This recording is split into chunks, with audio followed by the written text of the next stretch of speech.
Steering committee ചേരുവാണല്ലോ. നിർണായകമായ എന്തെങ്കിലും തീരുമാനം ഉണ്ടാകുമോ? പിന്നെ നമ്മുടെ തെരഞ്ഞെടുപ്പ് കാര്യങ്ങളെക്കുറിച്ച് ആലോചിക്കാനായിട്ടുണ്ട്, LDFന്റെ ജാതിയെക്കുറിച്ച് ആലോചിക്കാനായിട്ടുണ്ട് എന്നല്ലേ കഴിഞ്ഞിരിക്കുന്നു. അല്ല, മുന്നണി മാറ്റവുമായി ബന്ധപ്പെട്ട് ചില അഭ്യൂഹങ്ങൾ ഉണ്ടായിരുന്നു. ആ ചെയർമാൻ മറുപടി പറഞ്ഞു കഴിഞ്ഞല്ലോ. ഞങ്ങൾക്ക് ദിവസം തോറും മണിക്കൂർ തോറും മാറി മാറി പറയുന്ന ഒരു പാർട്ടിയല്ല. പാർട്ടി ചെയർമാൻ അഭ്യൂഹങ്ങൾക്ക് വിരാമം ഇട്ടുകൊണ്ട് ഇന്നലെ മറുപടി പറഞ്ഞു കഴിഞ്ഞു. അതൊരു ചർച്ചയല്ലല്ലോ. ഇപ്പം മുഖ്യമന്ത്രി മിനിസ്റ്ററുമായി നടത്തിയ ചർച്ചയാണ് ആ നീക്കത്തിന് തടസ്സം ആയത് എന്നാണ് ഇപ്പോൾ പറയുന്നത്. നിങ്ങളൊന്ന് വെളിപ്പെടുത്തിയ എളുപ്പമുണ്ടായിരുന്നു. അല്ല, അങ്ങനെ ഒരു ചർച്ച നടന്നിട്ടുണ്ടായിരുന്നു. ഇല്ലാത്തതുകൊണ്ടല്ലേ ഞാൻ പറഞ്ഞത്. എനിക്കറിയാത്ത കാര്യമാണല്ലോ പറയുന്നത്. നമുക്കറിയാവുന്ന കാര്യം എനിക്ക് പറയാൻ പറ്റുള്ളൂ. മുന്നണി മാറ്റമില്ല. എന്തോ നിങ്ങൾ സംസാരിക്കുന്നത് മനസ്സിലാകുന്നില്ലല്ലോ. പാർട്ടി ചെയർമാൻ എന്തോ പറഞ്ഞു? പാർട്ടി ചെയർമാനൊക്കെ വലിയ ആളാണ് ഞാൻ. പാർട്ടി ചെയർമാൻ വ്യക്തമായി കഴിഞ്ഞു. ഇനി അതിനപ്പുറത്തോട്ട് എനിക്ക് സംസാരിക്കാനുണ്ടോ? പാർട്ടിക്കുള്ളിൽ ഭിന്നാഭിപ്രായം ഉണ്ടായിരുന്നു എന്ന് ആര് പറഞ്ഞു? ആര് പറഞ്ഞു? ജോസ് കെ മാണി തന്നെ പറഞ്ഞു. എന്ത് പറഞ്ഞു?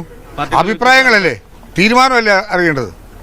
ഏതൊരു പാർട്ടിയും മീറ്റിംഗ് കൂടുന്ന സമയത്ത് മീറ്റിംഗിലുണ്ടാകുന്ന അഭിപ്രായങ്ങളെ ക്രോഡീകരിച്ചുകൊണ്ട് അതല്ലെങ്കിൽ പാർട്ടി ചെയർമാൻ എടുക്കുന്ന നയപരമായ സമീപനങ്ങൾ തുറന്നു പറയുമ്പോൾ അതല്ല അതിന്റെ അവസാന വാക്ക്.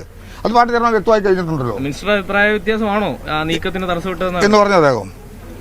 വ്യത്യസ്തമായ അഭിപ്രായം അല്ല, അങ്ങനെ പറഞ്ഞോ? ഇല്ല, അങ്ങനെ പറഞ്ഞു. ശരി.